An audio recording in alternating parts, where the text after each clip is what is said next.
Brad, thank you. Now, this is the new video today of a man who was nude at a gate at Hartsfield-Jackson Atlanta International Airport. And he was right next to a gate for a Delta flight, nude, screaming, jumping around. Channel 2's Tom Jones live at Hartsfield-Jackson this evening, and you were able to speak to some people, some passengers who told him that it took a long time, Tom, for the police to get there. Justin, those passengers say it took police 20 minutes or more to get to 23-year-old Derek Weems. They say this was a bizarre incident and officers needed to get there as soon as possible. Just standing there naked. Gregory Evans says as he got to Delta Gate 21, he thought his eyes were deceiving him when he saw 23-year-old Derek Weems standing there with not a stitch of clothing on.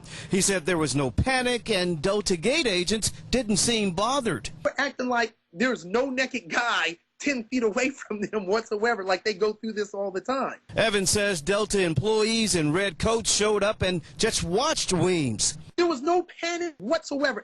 Evans and other passengers told me Weems stood there for about 20 minutes. So the police had not shown up right away whatsoever. And when they did show up, they didn't tell people to get back or anything. Atlanta police say that's not true. A spokesman sent me this computer-aided dispatch log.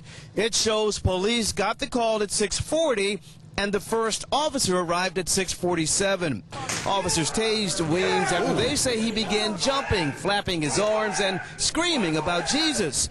Evans says before an officer tased Weems, several officers also just stood there and watched him. And they weren't telling anybody to stand away. They weren't communicating with the guy. And police say that's because they had 6 officers there who had the situation under control. Proof of that, they say, is because no one got hurt. Delta had no comment other than to say its employees are instructed to call authorities depending on the event. We're live at Hartsfield-Jackson Airport. Tom Jones, Channel 2 Action News.